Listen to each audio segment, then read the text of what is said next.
Hello friends, welcome to my channel study for you.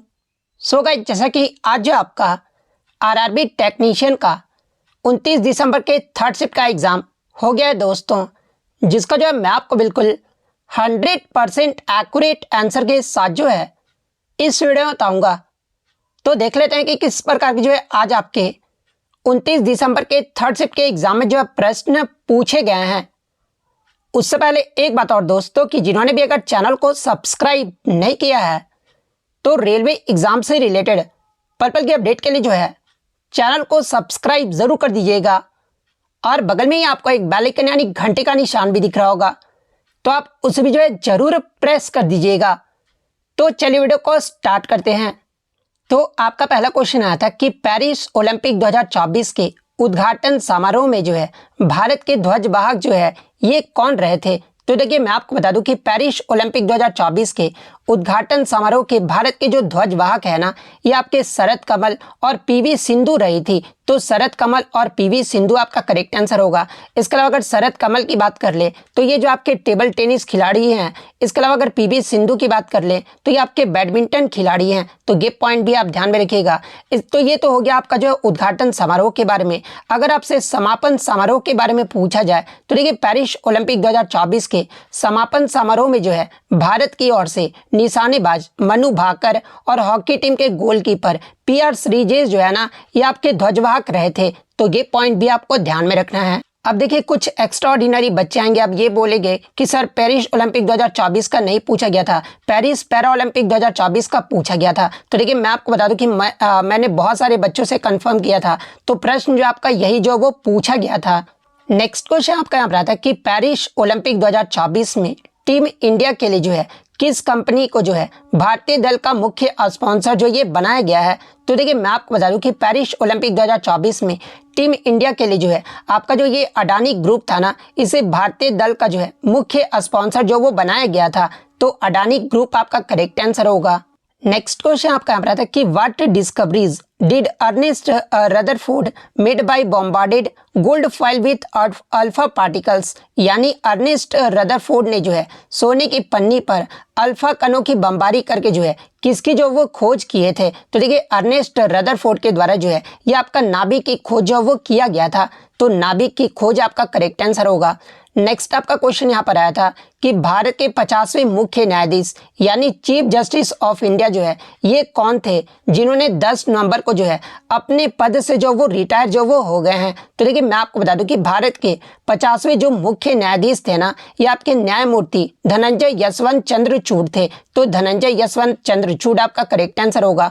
और वर्तमान में भारत के मुख्य न्यायाधीश कौन है। तो देखिए, वर्तमान में जो भारत के मुख्य न्यायाधीश है ना, ये आपके संजीव खन्ना है। और ये जो आपके कितने नंबर के हैं, तो ये आपके 51वें नंबर के मुख्य न्यायाधीश हैं। तो ये फैक्ट भी आपको ध्यान में रखना है। नेक्स्ट आपका यहाँ पर आता है कि हाल ही में किस योजना में जो है धनराशि 10 लाख से बढ़ाकर जो है 20 लाख जो वो कर दिया गया है। तो देखिए, ये प्रश्न आपका सेकंड शिफ्ट में भी जो वो पूछा गया था। तो देखिए, मैं आपको बता दूं कि हाल ही में आपका बजट 2024-25 में घोषणा के अनुरूप प्रधानमंत्री मुद्रा योजना के तहत जो है मुद्रा ऋण की जो मौजूदा सीमा को जो है ना, ये आपका 10 लाख रुपए से बढ़ाकर जो है ये आपका 20 लाख रुपए जो वो कर दिया गया है। तो प्रधानमंत्री मुद्रा योजना आपका करेक्ट आंसर होगा। अब ऐसा नहीं है कि आप सबको जो आपका 10 लाख रुपए से 20 लाख रुपए दिया जाएगा। मैं आपको बता दूं कि इस संबंध में जारी अधिसूचना के अनुसार तरुण प्लस की नई श्रेणी 10 लाख रुपए से अधिक और 20 लाख रुपए तक के जो आपका ऋणों के लिए है, और उन उद्यमियों को आपका उपलब्ध कराया जाएगा जिन्होंने तरुण श्रेणी के अंतर्गत जो है पिछले ऋणों का लाभ उठाते हुए जो है उनका सफलतापूर्वक भुगतान भी किया है, तभी उन्हें जो आपका 20 लाख रुपए तक का जो ऋण है ना वो प्रदान किया जाएगा। और मैं आपको बता दूं कि कल जिनका भी एग्जाम है, आप मेरे सारे वीडियो देख लीजिए, क्योंकि प्रश्न जो आपके आप बहुत ज़्यादा जो वो रिपीट कर रहे हैं। तो जिनका भी एग्जाम है, मैं उनको बस यही एडवाइस दूंगा कि आप जो जितने भी आपके एग्जाम हुए ग्रेड 3 के, तो आप उनके वीडियो जो वो जरूर देख लीजिए। नेक्स्ट आपका क्वेश्चन यहाँ पर आया था कि the mixed gland primarily known for growth is the, यानी मिश्रित ग्रंथि जो मुख्य रूप से जो है वृद्धि के लिए जो है वो जाना जाता है, वो कौन सी ग्रंथि है। तो देखिए, ये जो आपका मुख्य रूप से वृद्धि के लिए जो जाना जाता है ना, ये आपका पिट्यूटरी ग्लैंड यानी पिट्यूटरी ग्रंथि जो वो जाना जाता है। तो पिट्यूटरी ग्रंथि आपका करेक्ट आंसर होगा। नेक्स्ट आपका यहाँ पर आता है कि which type of mixture is air, यानी वायु जो है ये आपका किस प्रकार का मिश्रण है। तो देखिए वायु की बात कर ले तो ये जो आपका होमोजीनियस मिक्सचर है यानी सजातीय मिश्रण है, तो सजातीय मिश्रण आपका करेक्ट आंसर होगा। इसके अलावा बात कर ले हवा में आपके कितने परसेंट नाइट्रोजन होता है, तो ये आपका 78% होता है। ऑक्सीजन की जो मात्रा होती है ये आपका 21% होता है। आर्गन की जो मात्रा है ना ये आपका 0.9% होता है। कार्बन डाइऑक्साइड की जो मात्रा है ना ये आपका 0.03% होता है। और अन्य गैसों का जो आपका परसेंटेज होता है ये आपका 0.17% होता है। तो ये पॉइंट भी आपको ध्यान में रखना है। नेक्स्ट आपका यहाँ पर आता है कि अगर कोई वस्तु विराम या स्थिर अवस्था में है तो उसका विस्थापन जो है ये आपका शून्य होता है। इस स्थिति में बल द्वारा उस वस्तु पर किया जो कार्य होगा ना वो क्या होगा। तो देखिए मैं आपको बता दूं कि अगर कोई वस्तु विराम या फिर स्थिर अवस्था में है तो उसका जो विस्थापन है ये आपका शून्य होता है। तो ये आपका जो बल द्वारा वस्तु पर किया गया जो कार्य होगा ना ये आपका वो भी आपका जो वो शून्य होगा, क्योंकि W इक्वल टू क्या होता है तो F इंटू एस होता है। और इस अकॉर्डिंग हम कह सकते हैं क्योंकि यहाँ पर आपका विस्थापन जो वो शून्य हो रहा है, ऐसा आपका यहाँ पर शून्य हो रहा है, तो आपका जो है क्या हो गया, ये आपका डायरेक्टली प्रोपोर्शनल है ना, तो ये भी आपका जो वो शून्य हो जाएगा। तो शून्य आपका करेक्ट आंसर होगा। नेक्स्ट आपका क्वेश्चन यहाँ पर आया था कि अमृत योजना जो है ये किस मंत्रालय के द्वारा जो वो शुरू किया गया है। तो देखिए मैं आपको बता दूं कि आवास और शहरी मामलों के मंत्रालय के द्वारा जो है भारत सरकार ने जल निकायों के कायाकल्प के लिए जो है अमृत मिशन 2.0 के तहत विशेष किस्त जो वो शुरू किए हैं। और इसका जो उद्देश्य है ना ये क्षेत्र में रहने वाले लोगों के जीवन की जो है गुणवत्ता में जो वो सुधार करना है। तो आवास और शहरी मामलों के मंत्रालय आपका करेक्ट आंसर होगा। नेक्स्ट क्वेश्चन आपका यहाँ पर आया था कि if 100 joules of energy is produced per second in a 4 ohm resistors then the current is, यानी यदि 4 ओम प्रतिरोध में प्रति 100 जूल ऊर्जा, यानी अर्थात कहने का मतलब कि 100 वाट उत्पन्न होती है तो धारा जो होगा ना वो क्या होगा। तो देखिए हीट का फॉर्मूला आपका क्या होता है तो H equal to I square R T होता है। तो वहीं अगर हम लोग पावर के संदर्भ में बात करें तो P इक्वल टू क्या होगा तो आई स्क्वायर आर टी होगा। ठीक है, उसी प्रकार आपका P जो यहाँ पर आपका गिवन है, P आपका कितना दिया गया है तो ये आपका जो वो 100 जूल जो वो दिया गया है, यानी आप ये 100 वाट जो वो बोल सकते हैं। रेजिस्टेंस आपका कितना यहाँ पर दिया गया है तो देखिए रेजिस्टेंस जो है ना ये आपका 4 ओम जो वो दिया गया है। तो देखिए हमारा आई यहाँ पर निकालना है तो आई स्क्वायर यहाँ पर होता है ना, तो लेकिन हम लोग आई निकालना है तो क्या होगा स्क्वायर हम लोग हटाएंगे तो क्या होगा अंडर रूट में आ जाएगा। ठीक है, तो हमारा क्या आएगा P बाई आर आ जाएगा। ठीक है, तो स्क्वायर रूट हमारा कितना P हमारा कितना दिया गया तो 100 दिया गया है, आर हमारा कितना तो ये 4 जो है ओम दिया गया है। तो ये हम जब इसको काटेंगे तो कितना आ जाएगा तो 25 आ जाएगा। और 25 को जब हम अंडर रूट से बाहर निकालेंगे तो हमारा कितना आ जाएगा तो ये हमारा 5 आ जाएगा। यानी हमारा जो आई आ रहा है ना यानी जो धारा होगा वो 5 एम्पियर होगा। तो 5 एम्पियर जिन्होंने भी ऑप्शन में ठीक क्या होगा उनका यहाँ पे करेक्ट आंसर होगा। नेक्स्ट क्वेश्चन आपका हमारा था कि इनमें से कौन जो है एक कोश के जीव है। तो देखिए मैं आपको बता दूं कि जिन जीवों में केवल एक कोशिका होती है उन्हें आपका एक कोश के जीव जो वो कहा जाता है। और इनमें जीवन के लिए जो है जरूरी सभी काम का जो है एक ही कोशिका जो वो करती है। वहीं अगर एक कोश के जीव के अगर उदाहरण की मैं बात कर लूँ तो देखिए बैक्टीरिया, इसके अलावा प्रोटिस्ट, अमीबा, पैरामीशियम और यूग्लिना, इसके अलावा खमीर जैसे कुछ कवक भी जो होते हैं ना ये आपके एक कोश के जीव के उदाहरण होते हैं। तो इनमें से आपका जो भी ऑप्शन में दिया गया होगा वो आपका यहाँ पे करेक्ट आंसर होगा। नेक्स्ट आपका क्वेश्चन आया था कि in the absence of atmosphere the colour of a sky will be, यानी वायुमंडल के अनुपस्थिति में आकाश का जो रंग है ना ये कैसा होता है। तो देखिए मैं आपको बता दूं कि वायुमंडल के अलग अलग तापमान पर जो है अलग अलग गैसों की जो वो परत होती है। जैसे कि वायुमंडल के छोटे कण यानी वायु के अणुओं द्वारा जो है प्रकाश के परिकीर्णन के कारण आकाश जो है ये आपका नीला दिखाई देता है। और वायुमंडल की अनुपस्थिति में प्रकाश का परिकीर्णन जो है वो नहीं हो पाता है, इसलिए आकाश का जो रंग है ना ये काला जो वो दिखाई देता है। तो काला आपका यहाँ पे करेक्ट आंसर होगा। और देखिए इससे प्रीवियस शिफ्ट में आपसे पूछा गया था कि आकाश का जो नीला है, आकाश का जो रंग है ये नीला क्यों दिखाई देता है, तो ये आपके प्रकाश के परिकीर्णन के कारण दिखाई देता है। तो ये पॉइंट भी आप ध्यान में रखिएगा। नेक्स्ट क्वेश्चन आपका यहाँ पर आया था कि अगर किसी समबाहु त्रिभुज की माध्यिका 9 है तो उसका क्षेत्रफल जो ये कितना होगा, ये आपसे पूछा गया था। तो देखिए समबाहु त्रिभुज की सभी भुजाएं जो होती है ये आपका बराबर होता है। समबाहु त्रिभुज के सभी जो कोण भी होते हैं ये आपके 60 डिग्री के होते हैं। इसके अलावा समबाहु त्रिभुज का क्षेत्रफल निकालने का फॉर्मूला आपका क्या होता है, तो देखिए इसका जो फॉर्मूला होता है ना ये आपका √3/4 ए स्क्वायर जो है इसका जो वो फॉर्मूला होता है। तो इस फॉर्मूले से आप इजिली जो है इसका जो वो निकाल सकते हैं। और आप निकाल करके बताइएगा कि आपका कितना जो वो आंसर आ रहा है। नेक्स्ट आपका यहाँ पर आता है कि इस वर्ष केंद्रीय सतर्कता आयोग ने दिनांक 28 अक्टूबर 2024 से 3 नवंबर 2024 तक जो है सतर्कता जागरूकता सप्ताह मनाने का निर्णय लिया है। और इसका जो थीम है ना, यानी विषय जो है ये क्या रहा था, तो देखिए मैं आपको बता दूं कि इस वर्ष जो आपका सतर्कता जागरूकता सप्ताह है ना, ये आपका 28 अक्टूबर 2024 से जो है 3 नवंबर 2024 तक जो ये आपका मनाया गया है। और इसका जो थीम रहा था ये आपका सत्यनिष्ठा की संस्कृति से राष्ट्र की समृद्धि रहा था, यानी अगर इंग्लिश में बात कर ले तो culture of integrity for nation prosperity, ये जो आपका थीम जो वो रहा था। तो ये वाला ऑप्शन आपका यहाँ पे करेक्ट आंसर होगा। नेक्स्ट आपका यहाँ पर आता है कि when an object is placed between f and 2f of A concave lens the image formed is, यानी जब किसी वस्तु को अवतल लेंस के f और 2f के बीच रखा जाता है तो बनने वाला जो प्रतिबिंब है ना ये आपका कैसा होगा। तो देखिए मैं आपको बता दूं कि जब किसी वस्तु को अवतल लेंस के f और 2f के बीच रखा जाता है ना तो बनने वाला जो प्रतिबिंब है ना ये आपका छोटा और सीधा होता है। इसके अलावा अवतल लेंस में बनने वाला जो प्रतिबिंब होता है ये आपका हमेशा आभासी और सीधा होता है, तो छोटा और सीधा आपका करेक्ट आंसर होगा। इसके अलावा अगर उत्तल लेंस की केस में अगर बात कर ले तो देखिए जब किसी वस्तु को उत्तल लेंस में फोकल पॉइंट यानी 2f के बीच रखा जाता है तो बनने वाला जो प्रतिबिंब होगा ना ये आपका वास्तविक उल्टा और 2f से परे होगा। तो ये पॉइंट भी आपको जो वो ध्यान में रखना है। इसके अलावा मैं आपको बता दूं कि उत्तल लेंस को जो है एक आपका जो है अभिसारी लेंस भी जो वो कहा जाता है। इसका मतलब ये हुआ कि ये आपका मुख्य अक्ष के जो है समानांतर यात्रा करने वाली जो है सभी प्रकाश के केंद्र जो है ये आपका बिंदु है ना ये आपका एकत्रित जो वो करता है। तो ये पॉइंट भी आप ध्यान में रखिएगा।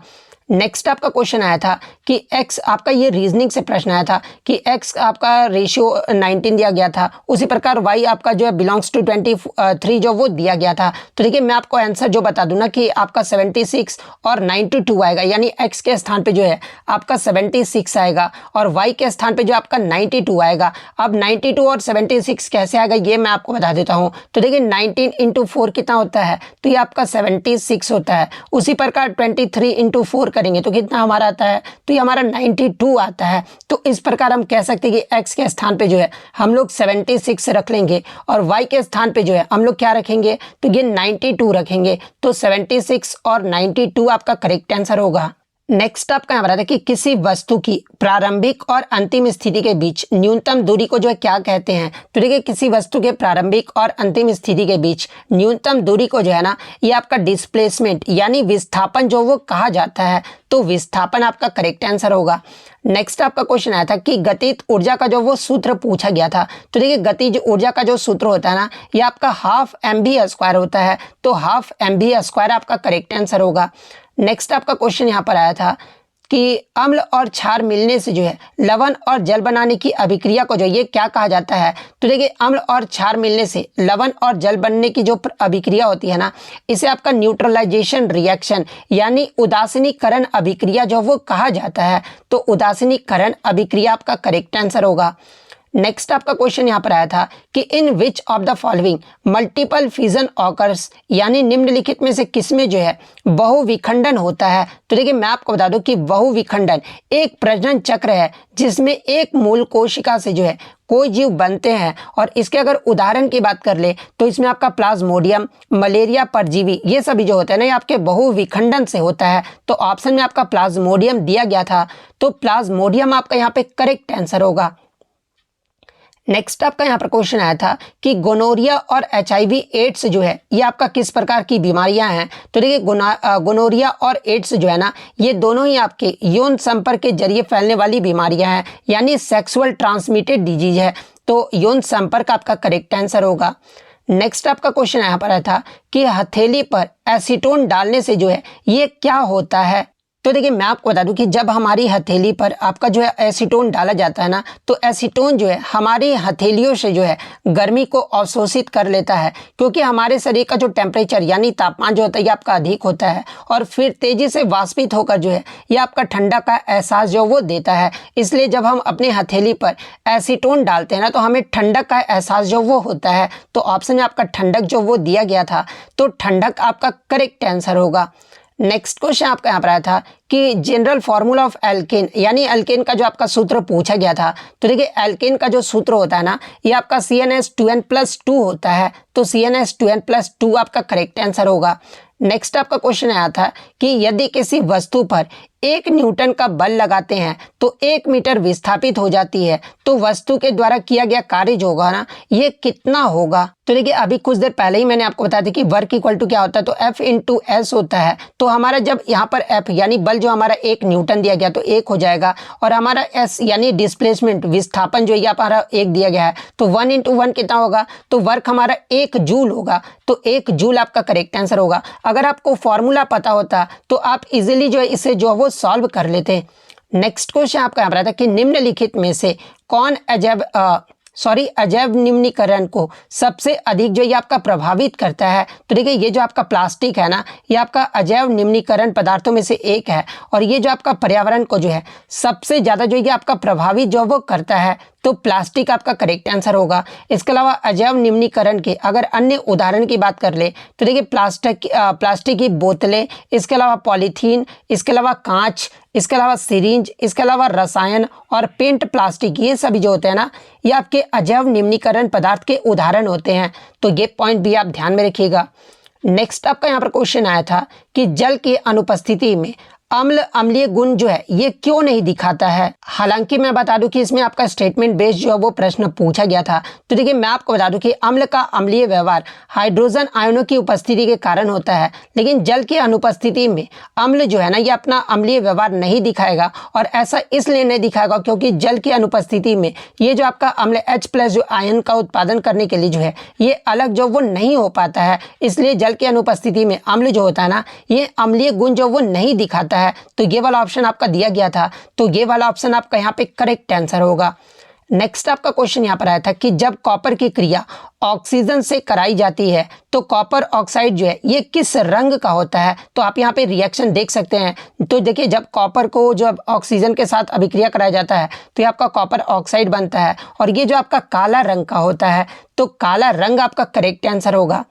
नेक्स्ट आपका क्वेश्चन यहाँ पर आया था कि निम्नलिखित में से किस माध्यम में जो है प्रकाश की जो चाल है ना, ये सबसे अधिक होती है। तो देखिए प्रकाश की जो चाल है ये आपका सबसे अधिक निर्वात में होता है, और ठोस में जो आपका सबसे कम होता है। तो निर्वात बच्चे बता रहे थे कि ऑप्शन में नहीं दिया गया था। तो देखिए मैं आपको बता दूं कि निर्वात के अलावा जो है हवा में जो प्रकाश की चाल होती है ना, ये सबसे ज़्यादा होता है। तो अगर निर्वात ऑप्शन में नहीं दिया गया होगा तो फिर आपका हवा जो है यहाँ पे करेक्ट आंसर होगा।